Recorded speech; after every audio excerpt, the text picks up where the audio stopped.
Welcome back mga katambalan, mga hot topic and issue pag-usapan natin. Update po tayo muli kay Alden Richard at kay Catherine Bernardo na talaga namang pinailit ang SM Mall of Asia Arena ngayong gabi sa naganap na Bench Body of Work Passing Show.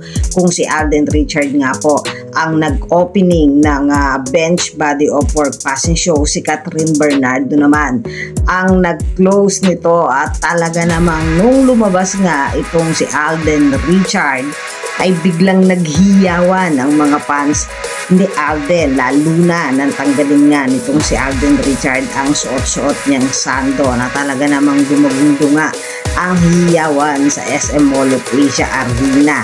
At nang lumabas naman itong si Catherine ay mas lalong pinainit nga ang ginanap na Bench Body of Work at napaka-confident nga nitong si Catherine Bernardo nang rumampa nga sa stage ng bench. Suot nga nito ang miniskirt with top bra na talaga namang puno ng beads at hindi naman maiwasang punahin ng mga fans kung magpapansinan nga itong si Alden Richard at Catherine Bernardo sa naganap na Bench Body of Work.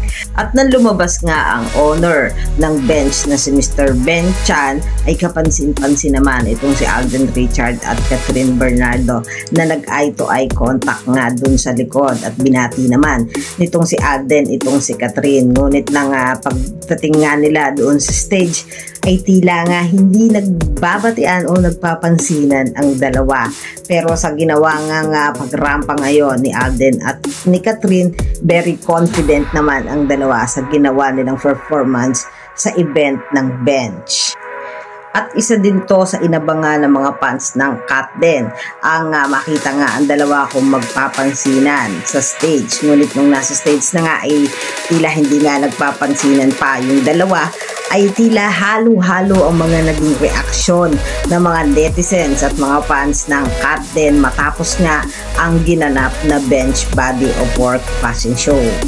Yan yung mga update natin ngayon kay Catherine Bernardo at Alden Richard. Kayo mga katambalan, ano ang masasabi nyo? Mag-comment lang sa comment section at pag-usapan natin.